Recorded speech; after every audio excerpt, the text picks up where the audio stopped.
Hello everyone. Good Bonjour, morning, good afternoon, and good bonjour à evening, tous, depending on bon where après-midi, you're joining us bonsoir, from. cela dépendra de Today votre we fuseau are horaire.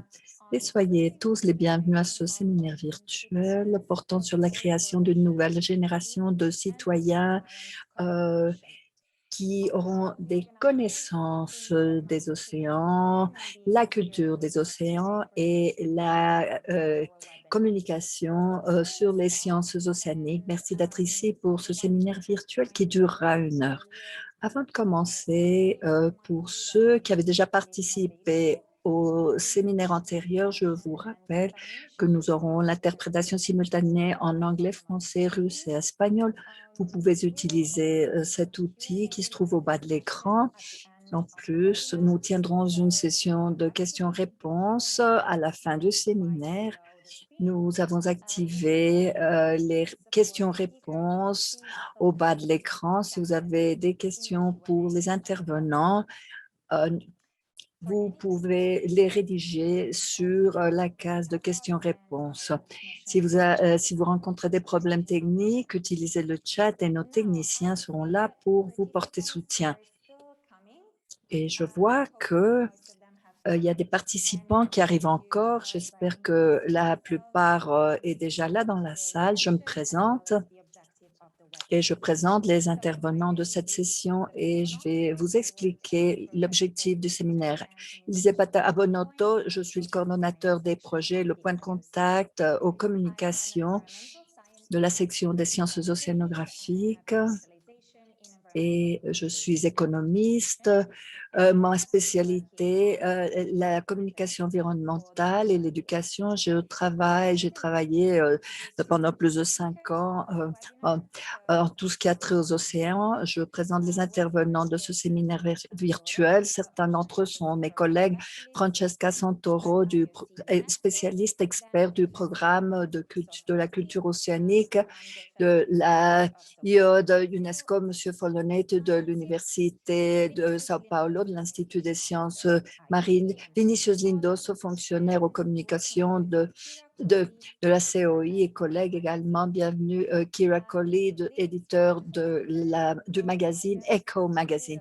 Ces excellents intervenants vont nous guider euh, autour des principes, les caractéristiques principales, les différences et les points en commun qui existent entre la culture océanique et les communications des sciences océaniques.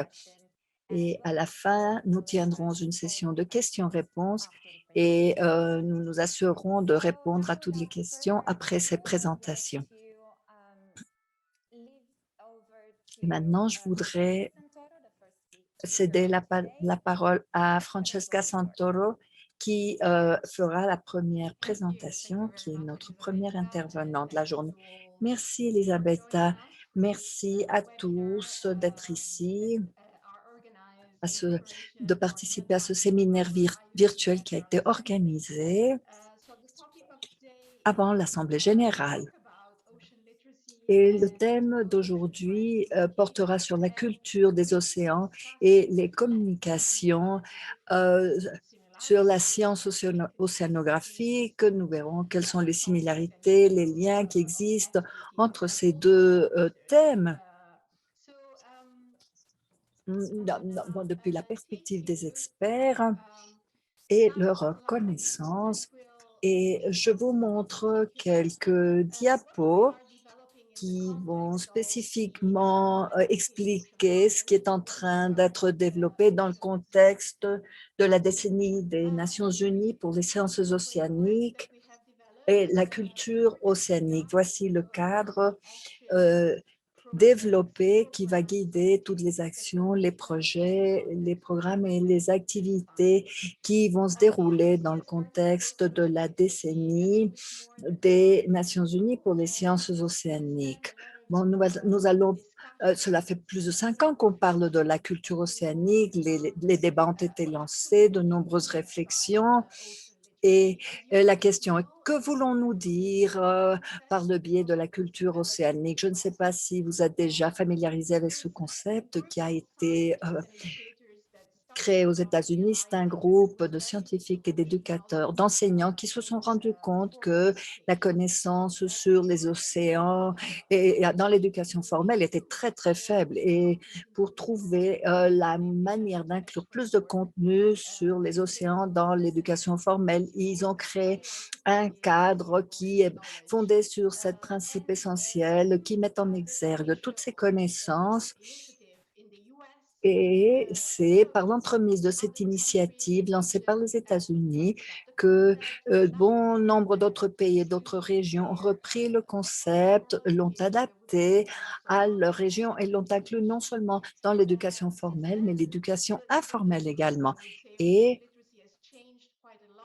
et à partir de cette initiative, la culture océanique a énormément changé. Elle a passé d'être un objectif surtout dans l'éducation formelle, à être un objectif qui pourrait être appliqué dans toute la société. Euh,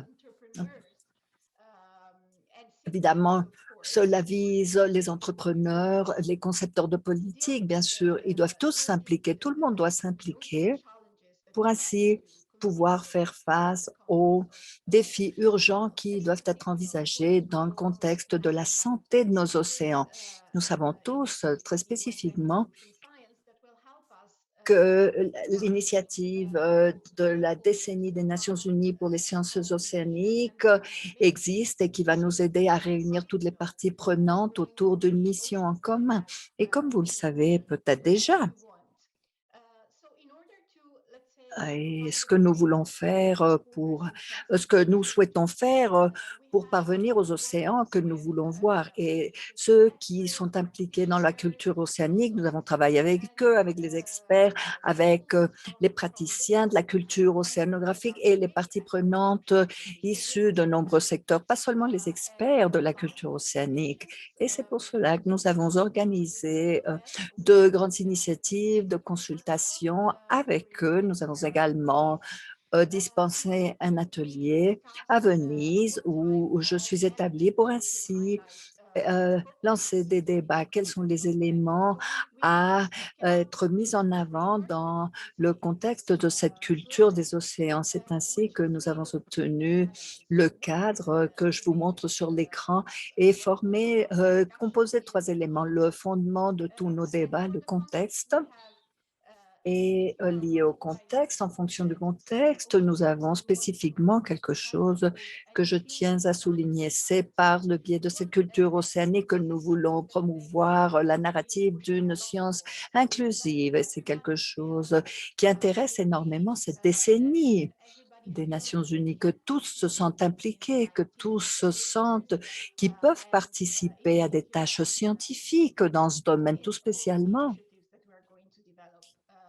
dans toutes les initiatives qui vont être développées pour la culture océanique au cours de cette décennie. Nous avons mis en exergue l'inclusion, la diversité, la collaboration, l'équité, mais nous avons également fonder ce cadre sur des questions théoriques, pratiques, telles l'innovation, la pensée sur le futur des sciences de la participation, la recherche active, les consultations sciences et communication. Nous allons en parler également au cours de ce séminaire et l'action individuelle et collective. Bien sûr, nous voulons que toutes les parties prenantes soient impliquées. Tout le monde a quelque chose à contribuer et les activités qui vont se dérouler dans le contexte de la décennie.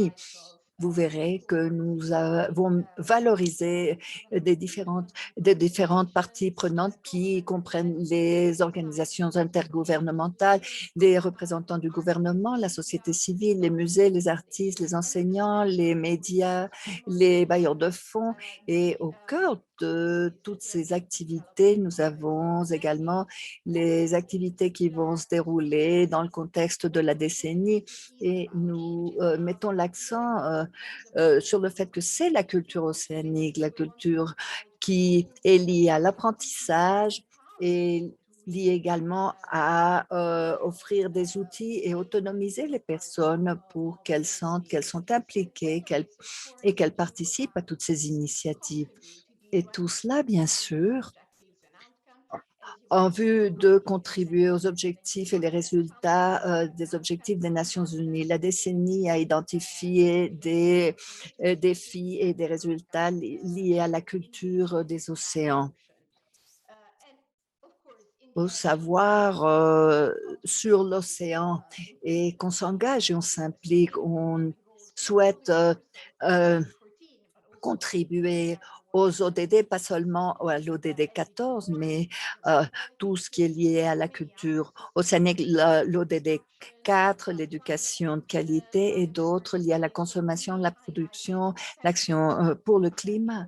Alors, nous mettons en avant l'océan dans le cœur de l'agenda 2030 des Nations unies. Nous allons parler de certains détails de ce cadre de référence et des domaines prioritaires identifiés.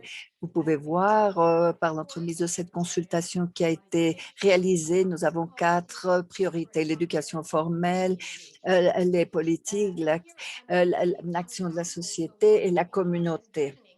Alors, voici quelques-unes de nos réflexions pour accomplir nos objectifs. L'incorporation de la culture océanique dans les politiques de l'éducation. Nous avons des collègues dans le secteur de l'éducation de l'UNESCO et l'idée est qu'on puisse développer des mécanismes et des politiques pour renforcer la culture océanique dans les systèmes d'éducation formelle et informelle. Certaines activités recommandées seraient d'établir une stratégie de culture océanique, développer des programmes de formation qui feraient partie des programmes d'éducation et investir dans la culture océanique pour le secteur de l'éducation.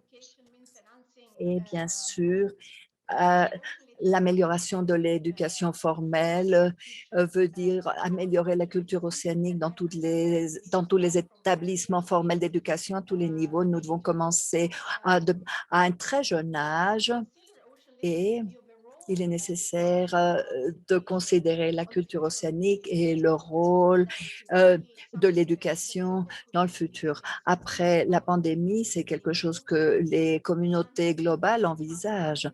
Donc, on utilise un ciblage transdisciplinaire, multidisciplinaire, transversal, mais on insiste que la culture océanique offre des opportunités pour la résolution de problèmes, pour la pensée critique et améliorer les compétences.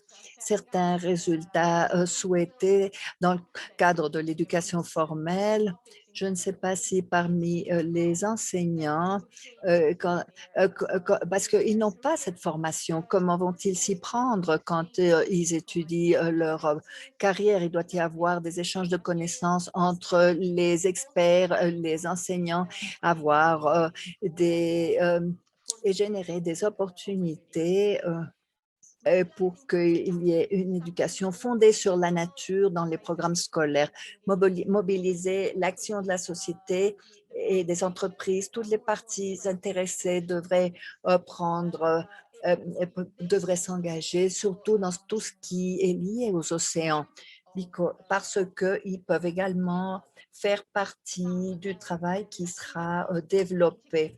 Certaines activités recommandées, l'intégration de la culture océanique dans les activités de responsabilité sociale, des programmes de formation pour les employés, les clients, des viviers pour la durabilité, l'économie bleue, des programmes de développement pour les groupes défavorisés, marginalisés, augmenter la participation des communautés. Les citoyens du monde entier, de toutes les communautés qui se trouvent dans des zones urbaines, rurales, côtières, non côtières, jouent un rôle important dans la culture océanique pour l'améliorer. Alors, il est important que la communauté participe. On mentionne également les activités éducatives non formelles qui seront portées par les musées dans le monde entier, les interventions interactives, les campagnes de sensibilisation du public. D'autres intervenants vont en parler. Les programmes scientifiques pour les citoyens sont importants parce que non seulement les citoyens peuvent travailler et aider les scientifiques à recueillir les données nécessaires, Mais par l'entremise de ces programmes de sciences pour les citoyens peuvent appréhender ce que cela, le poids pour la connaissance et la formation et les médias et l'éducation. Voici le résumé de nos objectifs et je souligne de nouveau que la culture océanique est un concept qui ne cesse d'évoluer et j'espère qu'on pourra voir une plus grande participation de personnes dans la culture océanique. Merci pour votre attention. Je cède la parole à ma collègue Elisabetta. Merci Francesca d'être si rapide à nous donner cet aperçu et tous ces aspects de la culture océanique. Et nous allons présenter notre intervenant suivant qui va parler des bonnes pratiques et comment passer de la théorie à la pratique dans le cœur des activités liées à la culture océanique.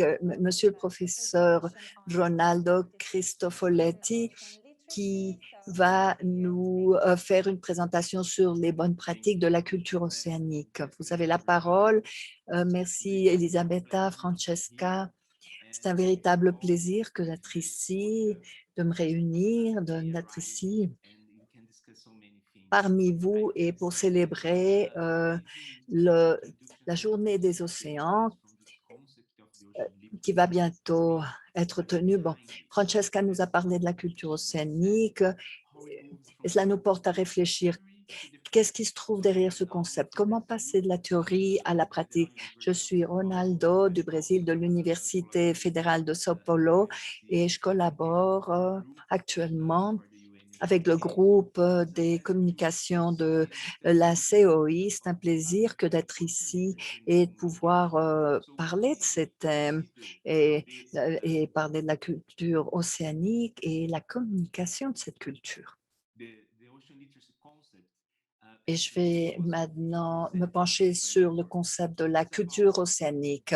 Francesca nous a parlé du cadre, du contexte. Il s'agit de l'influence des océans dans nos vies et nos actions et comment nos actions ont un poids sur les océans. Alors, comment y parvenir? Comment pouvons-nous créer un cadre et parvenir aux résultats que Francesca nous a déjà expliqué et présenté. Comment s'y prendre d'une façon significative. Francesca nous a présenté 4 groupes prioritaires et nous avons bien sûr tenu compte et nous avons engagé les océans également et nous les avons inclus dans nos vies, dans nos actions. Et nous devons également tenir compte des tranches d'âge, les historiques des connaissances. Nous pouvons parler avec des personnes individuellement qui vivent au bord de la mer ou éloignées de la mer, parler avec des individus qui sont des décideurs de politique ou des concepteurs de politique qui, au début, ne pensaient pas qu'ils étaient liés aux océans. Alors, comment faire pour que tout le monde participe à cette culture océanique? Ce concept va bien en deçà de la divulgation de l'information. Ceci est lié au changement du comportement. La culture océanique transforme ce concept qui est fondé sur la décennie. C'est une science où toutes les parties prenantes depuis le début, depuis le départ, vont entamer des échanges avec les créateurs des différentes initiatives. Si nous avons des publics très différents, il faut connaître ces publics et il est nécessaire de penser à la façon dont nous allons nous diriger à ces différents groupes, comment s'adresser à eux. Il faut d'abord commencer à faire une évaluation critique de nos actions, de nos connaissances actuelles, avec en visant un horizon lointain, commencer à travailler, comment le changer, tout en tenant compte des océans.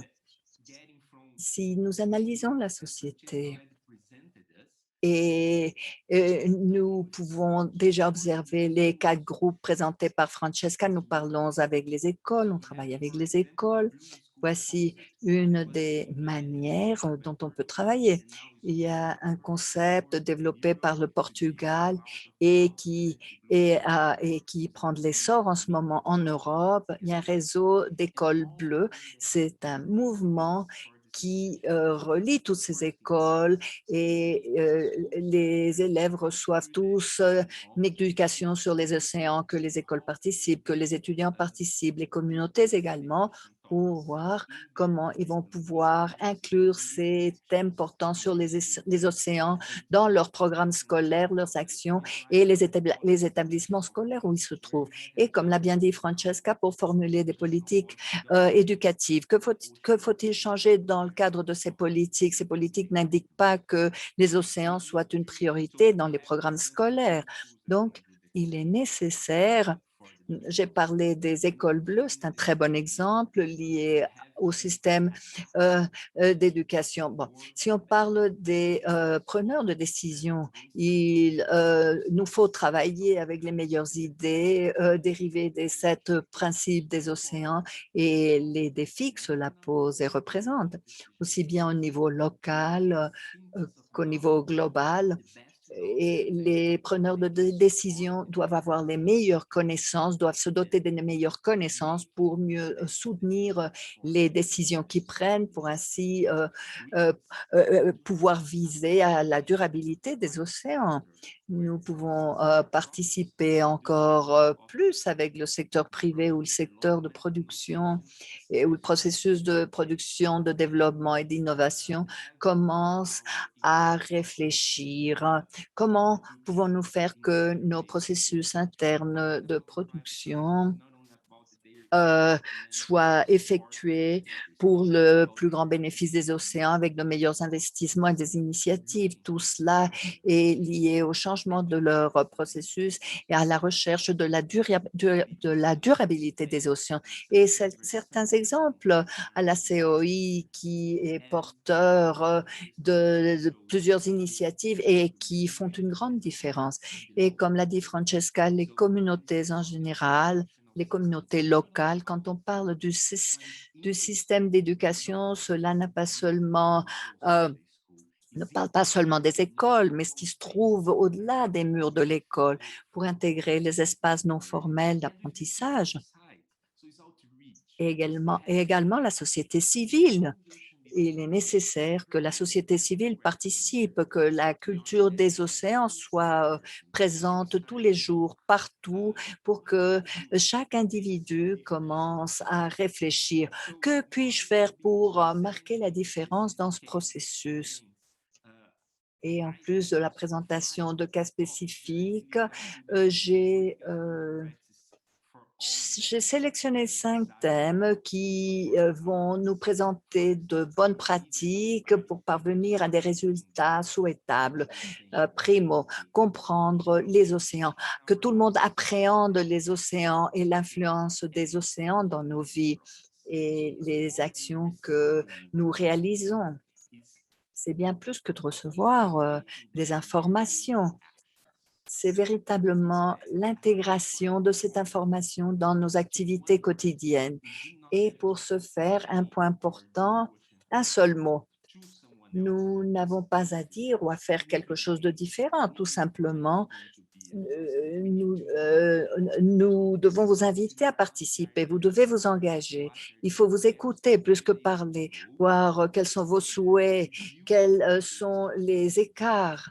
Et à partir de là, nous pourrons, grâce aux sciences transformatives, obtenir une connaissance, car c'est la décennie des sciences océaniques et leur rôle dans notre vie. Ce n'est pas seulement lié aux océans, c'est lié à l'environnement citoyen, avec nos valeurs en tant que citoyens pour un monde meilleur. Et si nous savons que nous collaborons, que nous sommes inclusifs, si nous pensons à être de véritables citoyens, nous aurons véritablement une chance de voir un changement de comportement, changement du comportement des individus et des institutions. Et Évidemment, les systèmes changent. Oui, bien sûr, ils changent quant aux concepteurs de politique, les institutions. Nous suivons un processus du haut vers le bas pour voir un changement dans notre système. Mais nous devons travailler ensemble, nous devons intégrer les citoyens, le comportement, l'agenda 2030, les ODD. La communication est extrêmement importante et la participation de ces groupes est importante. Il faut se communiquer, mais de la manière adéquate. Il faut donc savoir quelle est la meilleure pratique qu'on peut gérer indépendamment des résultats visés. Et voici les 5 priorités que je tenais à partager avec vous et je répondrai avec vos questions. Merci beaucoup pour cet espace que vous m'avez réservé. Merci, Ronaldo. Merci pour cette excellente présentation. Euh, Voici déjà de très nombreux éléments qui vont nous aider à présenter le segment prochain, la communication des sciences océaniques. Il est donc nécessaire de se communiquer avec les gens et la véritable question est comment nous communiquons-nous d'une manière positive, surtout quand on parle d'un thème spécifique, un thème qui n'est pas aussi facile à gérer que les sciences océaniques.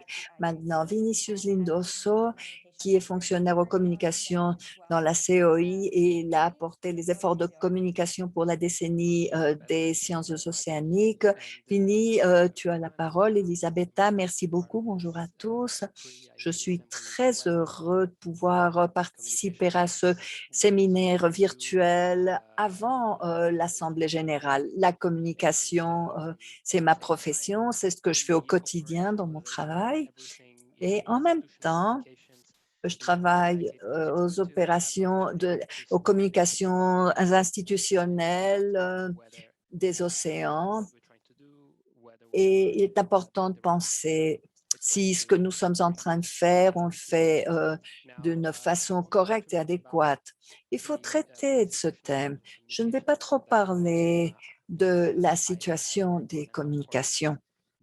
Et c'est mon travail, c'est ce que je coordonne à présent parce que je le vois au quotidien dans les réseaux sociaux et dans les informations sur les agissements de la COI, les pratiques dans le cadre de cette énorme richesse de thèmes et d'informations. Mais ce que je voudrais faire maintenant, puisque cette conversation est assez étendue, par exemple, quand on communique des thèmes tels les océans et les sciences océaniques, surtout dans le contexte de la décennie des sciences océanographiques au service du développement durable, et c'est la grande priorité dans notre unité. Et quel sera notre objectif pour 2030? Comment les personnes s'identifient vis-à-vis des océans? Quel est leur rapport avec les océans? Et j'espère, je vais partager mon écran. Vous pouvez voir mon écran?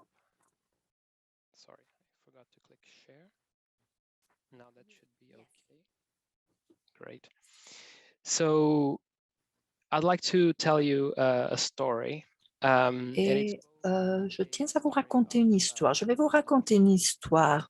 C'est aussi bien l'histoire d'une personne, mais qui englobe une histoire beaucoup plus large, qui est l'histoire d'une révolution des sciences océaniques.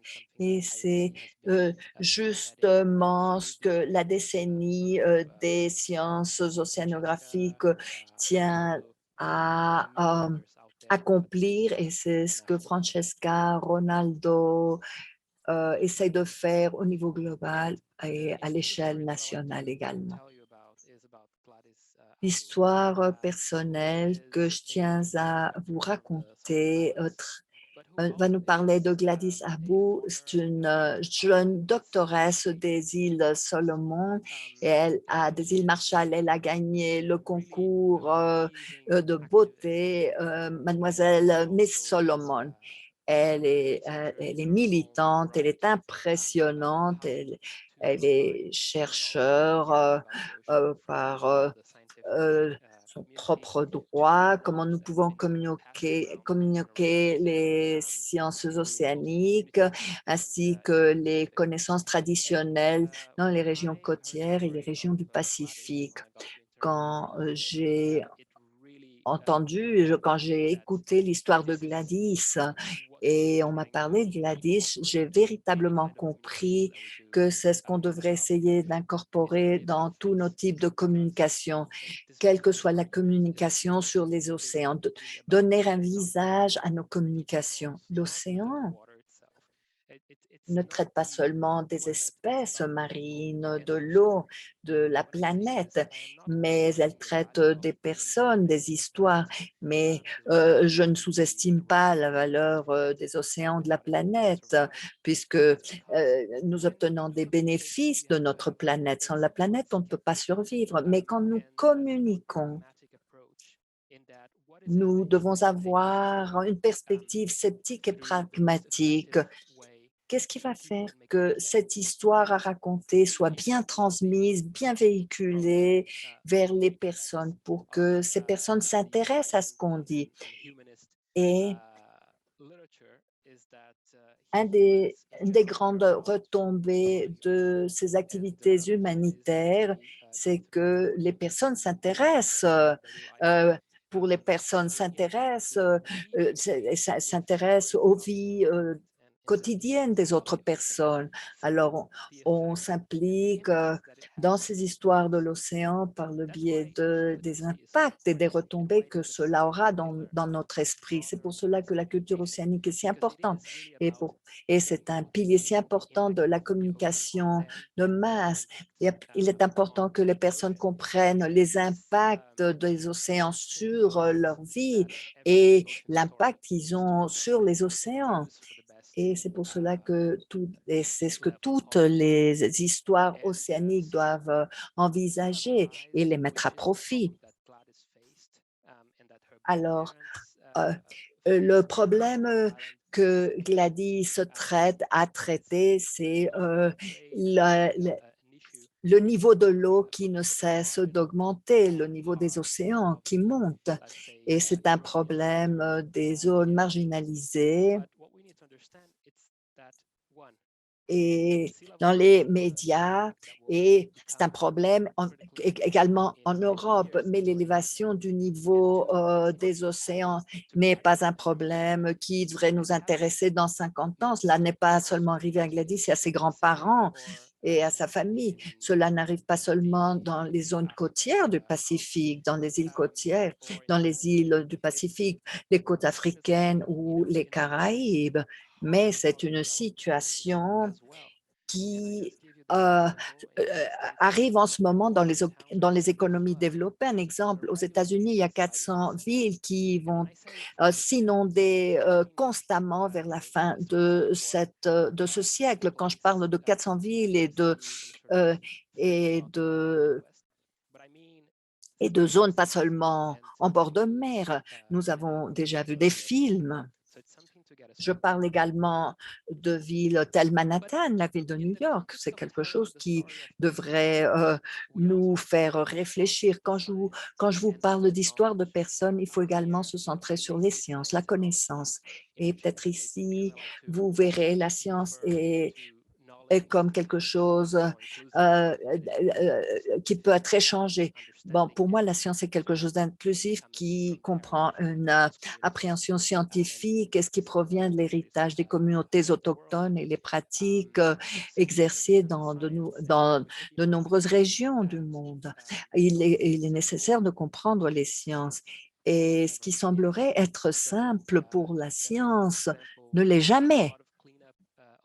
Par exemple, Il y a de nombreuses solutions pour le nettoyage des océans qui sont manifestées dans les médias, mais il faut regarder en profondeur comment la science peut soutenir ces activités, s'il y a des effets secondaires, si c'est des pratiques qui ont été mises à l'essai.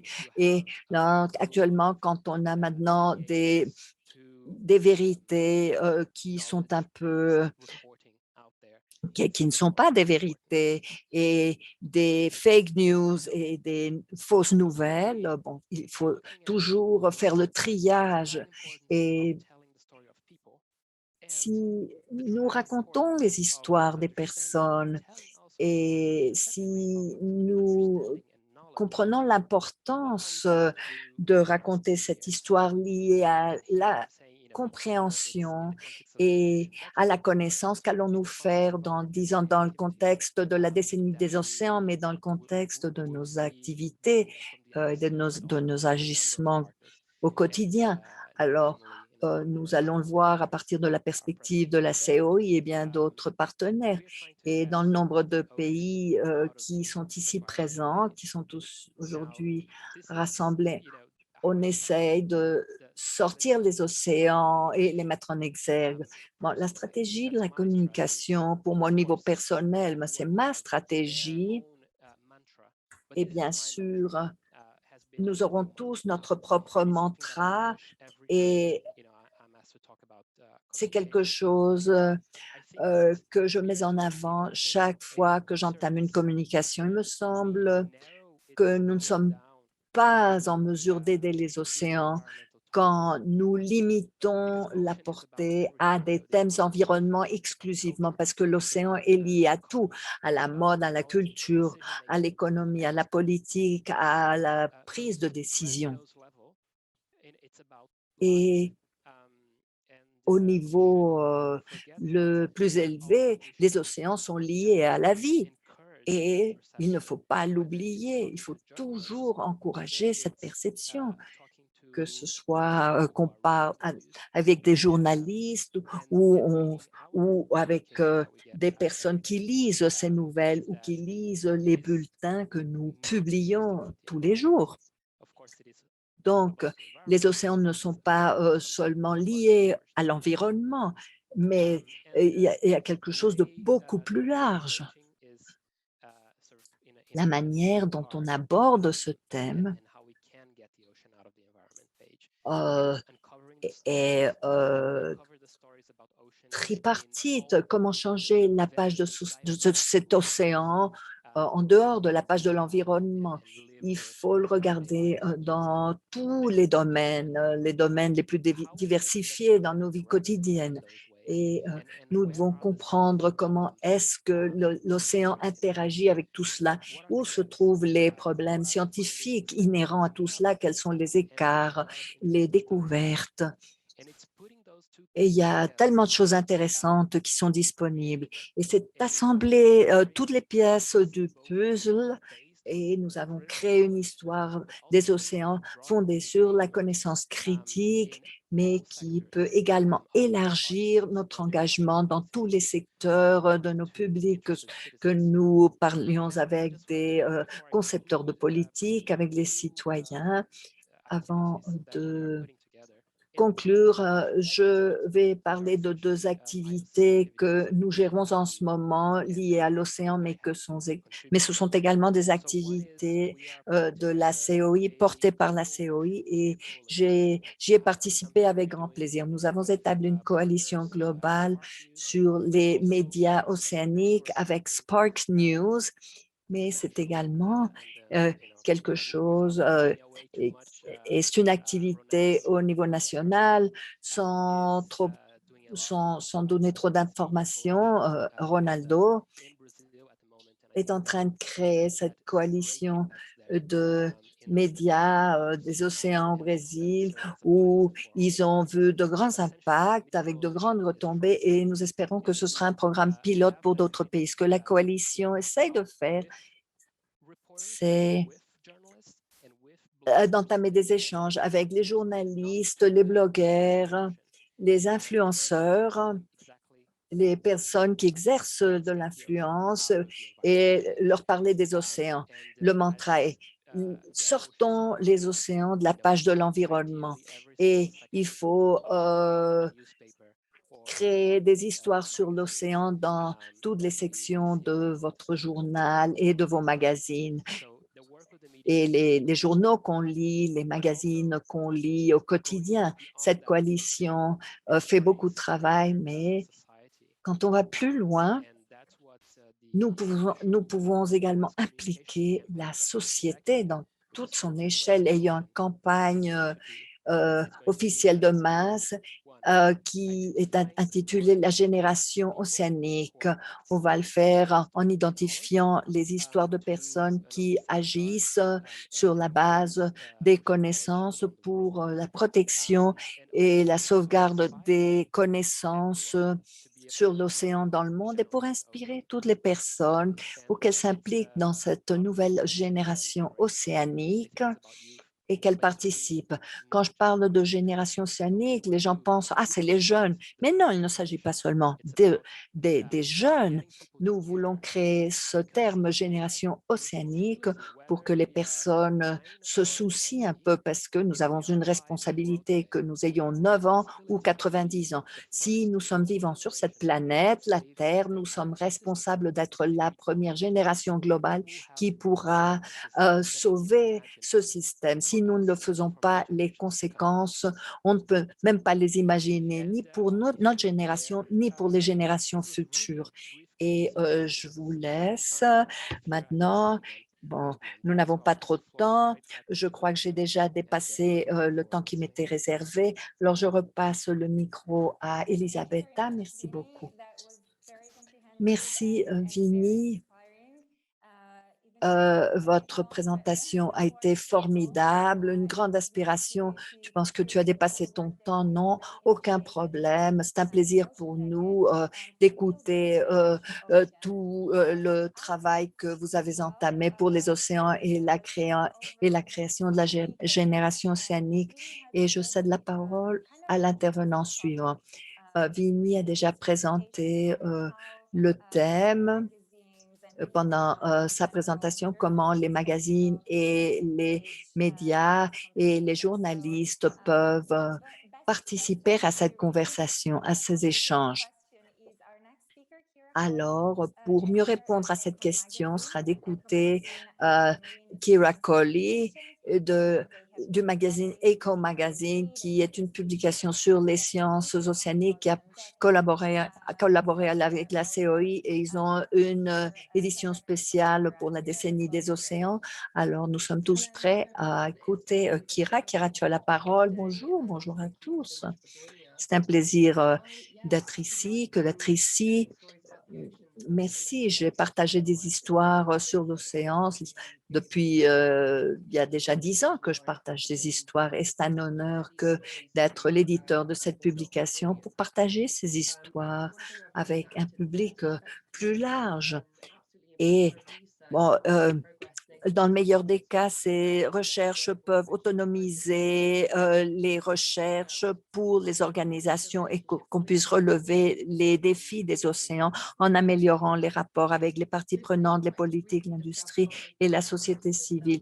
Aujourd'hui, brièvement, je vais parler des meilleures pratiques qui soutiennent ces organisations et qui vous portent soutien dans le contexte de vos communications des sciences océaniques et les bonnes pratiques à gérer. D'abord, il faut que vous aidiez votre public à se connecter avec les contenus et avec vous-même. Et de nombreuses personnes considèrent les sciences comme quelque chose de froid, qui appartient à l'élite. Et quand on parle de communication des sciences, il faut s'efforcer pour humaniser les scientifiques et garantir que les publics puissent s'identifier avec ce thème. Alors, la façon de communiquer les sciences peut se faire de différentes manières. Au cours d'un événement, non seulement communiquer les sciences, mais communiquer qui vous êtes, d'où vous venez. pour ainsi présenter un contexte et évidemment obtenir la confiance d'autres êtres humains. Nous devons lancer une session où nous présenterons tous les intervenants, les biographies et nous allons inclure quelques anecdotes cocasses, si vous voulez, et cette stratégie fera que l'intervenant leur soit plus sympathique et que le public s'identifie avec ce qu'il dit. Bon, le public, que ce soit les concepteurs de politique, le public, les experts en la matière, des leaders de l'industrie, il faut utiliser des termes communs. Il n'y a aucune raison, il n'y a pas raison n'a pas raison d'utiliser spatial temporel. On peut dire temps et espace. Si vous utilisez un langage simple, votre message va être communiqué. Et si vous parlez des sciences océaniques, évitez, bon, à mon avis, évitez de commencer à parler sciences. J'aimerais écouter les commentaires d'autres personnes parce que cela pourrait s'avérer un peu à rebrousse-poil, pourrait aller à l'encontre de nos principes. C'est-à-dire parfois présenter des statistiques, c'est trop abstrait pour le public et pour qu'ils comprennent l'importance du thème. Mais au lieu de ça, il faut se centrer sur le thème et pourquoi le public doit avoir une compréhension, quelles seront les retombées dans la vie de ces personnes. Et s'il est nécessaire de présenter un rapport, vous pourrez utiliser les informations en utilisant des aides visuelles pour simplifier le message et avec un meilleur contexte. Les personnes oublient les données. C'est pour ça qu'il faut se centrer sur l'histoire. Et l'histoire va vraiment se pérenniser dans leur esprit. Si vous racontez véritablement une histoire, c'est une narrative. Dans une histoire, il y a beaucoup à dire. Quand vous écoutez des histoires, il doit y avoir quelque chose qui nous relie avec cette histoire. Les histoires créent un lien entre les orateurs et ceux qui les écoutent. Cela va également créer la confiance est un des outils les plus puissants, les plus importants pour la communication et qui doit être utilisé de façon plus importante. Nous pouvons utiliser cette courbe de la narrative comme sur l'écran. Au début, vous allez présenter les personnages, la situation, les conflits, la complexité, les circonstances qui vont augmenter. Il s'agit de résoudre le problème en général et après, le conflit va atteindre un climax et à la fin, on espère qu'on pourra résoudre ce grand problème et qu'on va parvenir à une conclusion. Si on utilise des personnages ou des personnes pour expliquer ce qu'on essaie de dire, c'est très important quand on raconte des histoires parce que comme ça, les auditeurs vont mieux s'identifier avec cette histoire, ils vont comprendre les défis auxquels les personnages font face dans un meilleur contexte et ils vont avoir une connexion émotionnelle avec le problème. Et quand on a un lien émotionnel, il est probable qu'on commence à agir différemment, qu'on fasse des changements. Raconter une histoire visuellement, pour le bien ou pour le pire, les sciences de la communication font la concurrence à tous les formats dans l'Internet, car il y a toujours le divertissement. Et quand les personnes ont toujours des onglets ouverts sur le Facebook, le Twitter, les blogs, en même temps, ils regardent les informations scientifiques, mais ils ont d'autres onglets ouverts sur les réseaux sociaux. Mais il y a d'autres formules plus agréables pour que le public s'identifie. La narrative visuelle est positive pour que les gens s'impliquent et on pourra les attirer, qui continuent à lire, même s'ils ont d'autres onglets, d'autres distractions autour d'eux. Et quelque chose qui a été mentionné, soyons inclusifs et réfléchissons. Comment pouvons-nous inclure d'autres perspectives, d'autres voix dans les sciences océaniques? Si vous vivez quelque part en Europe et vous racontez une histoire sur un projet de restauration, de réhabilitation, quelque part ailleurs, par exemple en Thaïlande, trouver des citations des personnes locales pour présenter les perspectives et qui voient comment ce projet a eu des retombées dans leur communauté, dans leur vie. Vous pouvez même aller plus loin. Je ne sais pas que quelqu'un soit quelqu'un local, comment faire que cette narrative soit diversifiée, inclusive, inclure d'autres cultures, d'autres tranches d'âge. Et vous allez vous assurer que et toutes ces voix seront écoutées, la lecture sera beaucoup plus claire et vous comprendrez beaucoup mieux l'origine de toutes ces initiatives et de toutes ces pensées. Alors, il faut vous communiquer avec les personnes de façon très proche. Ce n'est pas seulement, il faut vraiment transmettre ce que vous voulez communiquer et les communicateurs doivent entamer un dialogue en deux sens avec les auditeurs quand ils font une présentation, quand ils dispensent un, un séminaire. C'est la façon dont ils posent des questions durant la présentation pour faire que le public interagisse avec vous et donner aux participants une plateforme pour qui se sentent identifiés avec les contenus et ils vont pouvoir trouver un lien émotionnel avec ce lien. Et s'il y a un lien émotionnel, ils pourront accepter les changements nécessaires pour que cela devienne pratique et utile pour eux. Et maintenant, en dernier lieu, et voici quelque chose de très important dans le contexte de la décennie des océans, la narrative sur le long terme. Un des défis de la durabilité est que les solutions exigent des changements aux politiques et aux comportements. Il doit exister une narrative autour de ce thème qui existe déjà pour que le public tienne compte de l'importance de ces objectifs. Mais soyons prudents, car les personnes peuvent s'épuiser quand elles regardent tellement de si nombreuses informations sur ce thème. Les gens se fatiguent. S'ils regardent des histoires sur le changement climatique, souvent les gens changent de page parce qu'ils se sentent impuissants en face de la situation et par l'entremise de la décennie des océans, nous avons donné une forme aux narratives sur les océans et je vais vous parler de cette narrative. Et en plus, la communication sur les sciences océaniques doit être tenue comme un processus ininterrompu, pas seulement une action individuelle, mais quelque chose qui va contribuer à la narrative globale liée à l'environnement et aux océans. Avoir une stratégie de communication sur le long terme s'associe à la communication. Comment faire la communication? Comment on va se communiquer pour avoir les océans qu'on souhaite? Alors, c'est tout.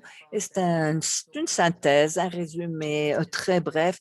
Il y a bien plus à dire là-dessus, beaucoup plus à dire, mais voici les points saillants qui seront bénéfiques pour tous nos auditeurs. Merci.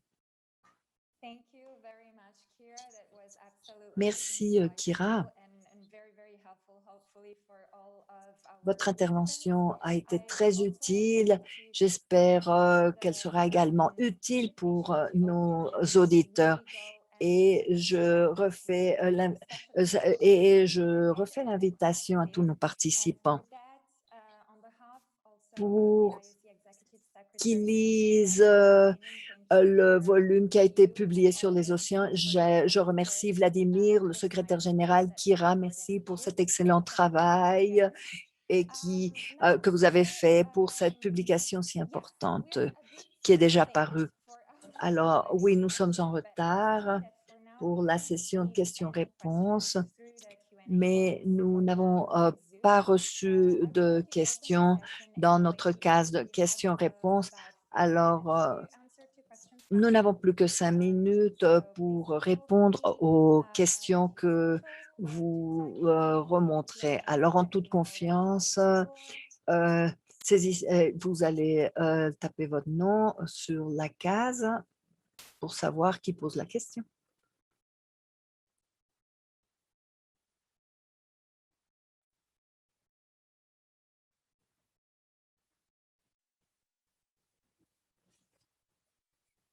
Okay. That was Très bien. Pilar. I see in the chat box. Pilar, aimeriez-vous ajouter quelque chose ou commenter quelque Okay. chose? Thank you. There's a question coming. Oui, merci. Voici une question.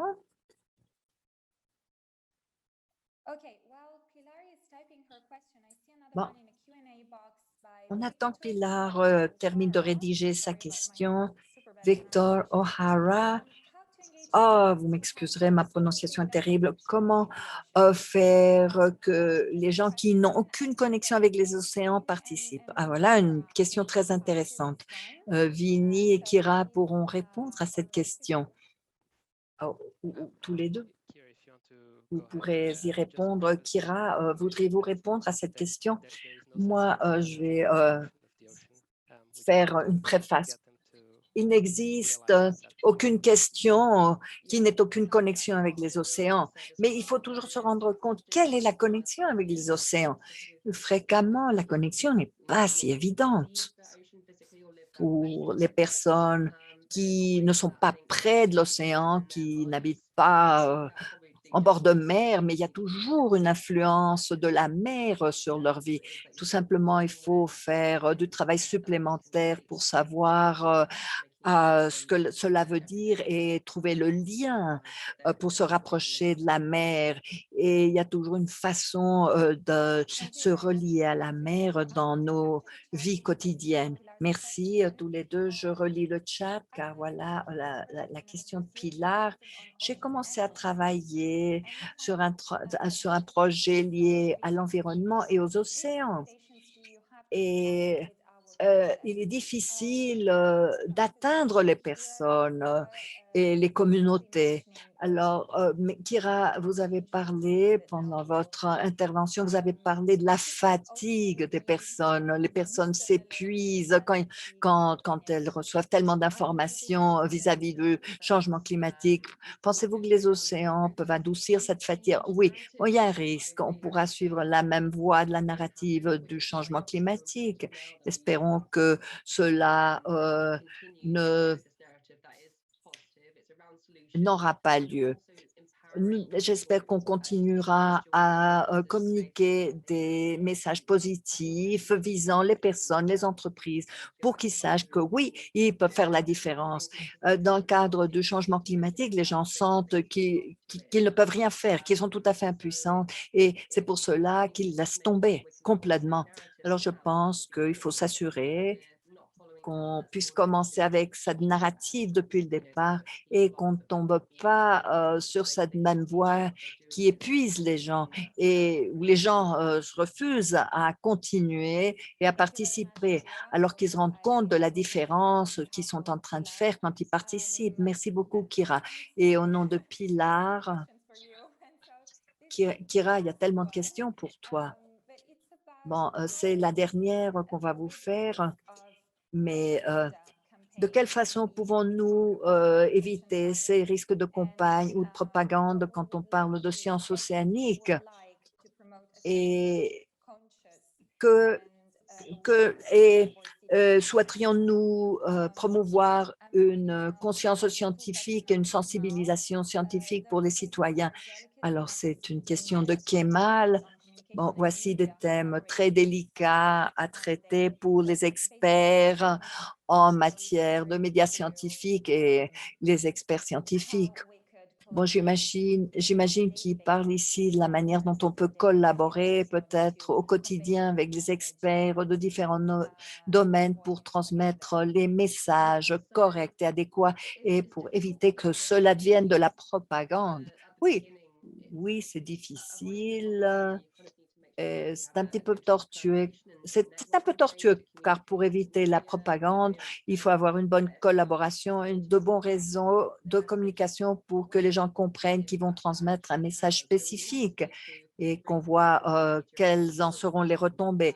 Donc, il faut s'assurer qu'ils soient déjà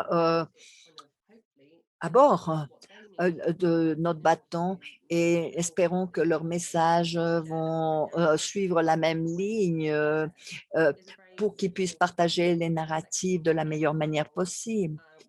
C'est difficile et c'est assez complexe de le contrôler. C'est pour ça qu'il est si important que les individus s'occupent de la communication et communiquent nos agissements d'une manière simple et de la manière la plus large possible. Il n'y a pas une solution simple à cette situation. Il s'agit peut-être d'un des thèmes les plus importants que nous aurions à gérer. Je ne sais pas si j'ai vraiment répondu à la question. Oui, Kira, bon, on a fini avec les questions envoyées à Kira. Je vois que le temps passe vite. Il y a une très bonne question pour Ronaldo. Et Ronaldo, il a déjà répondu sur le travail en collaboration avec les écoles. Ronaldo, le dernier commentaire là-dessus. Et nous allons essayer de répondre à la dernière question du chat. Comment pouvons-nous lier la vie des étudiants à la culture océanique? Cette situation m'intéresse. L'éducation océanique m'intéresse énormément. Et bon, brièvement, comment lier la vie des étudiants à la culture océanique? Comment lier les personnes? Comment établir un rapport? Parfois, il semblerait qu'il n'y a aucun rapport. Donc, il faut demander aux étudiants ce qu'ils en pensent. On leur montre le concept de la culture océanique, on le leur explique et comment cela a un poids sur nos vies au quotidien. Et ainsi, les étudiants vont nous dire que faire. Et ce réseau bleu d'école est une manière très positive de participer. Merci, Ronaldo. Alors, je donne la parole à Francesca pour que, brièvement, elle clôture ce séminaire. Merci, Elisabetta. Merci à tous. Euh, je suis heureuse d'avoir tenu ce séminaire avec Elisabetta. On allait se pencher sur la culture océanique au début, mais il est important de parler des liens existants et des différences et des similarités entre la culture océanique et les sciences océanographiques. Ce séminaire nous a montré qu'on a besoin de plus de temps pour nous pencher sur ces thèmes.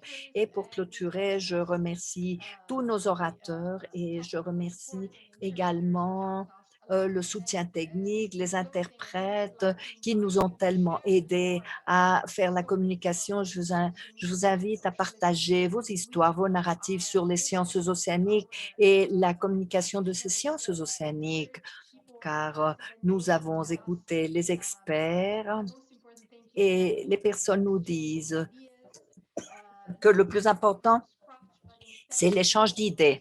Les idées, établir des idées, mettre à profit les agissements d'autres chercheurs. Et c'est un des grands principes de la décennie des sciences océaniques et c'est la façon dont on devrait travailler dans le cœur de ces réseaux et j'espère qu'on se retrouvera bientôt au prochain séminaire. Merci à tous. Bonne journée à tous, bonne continuation.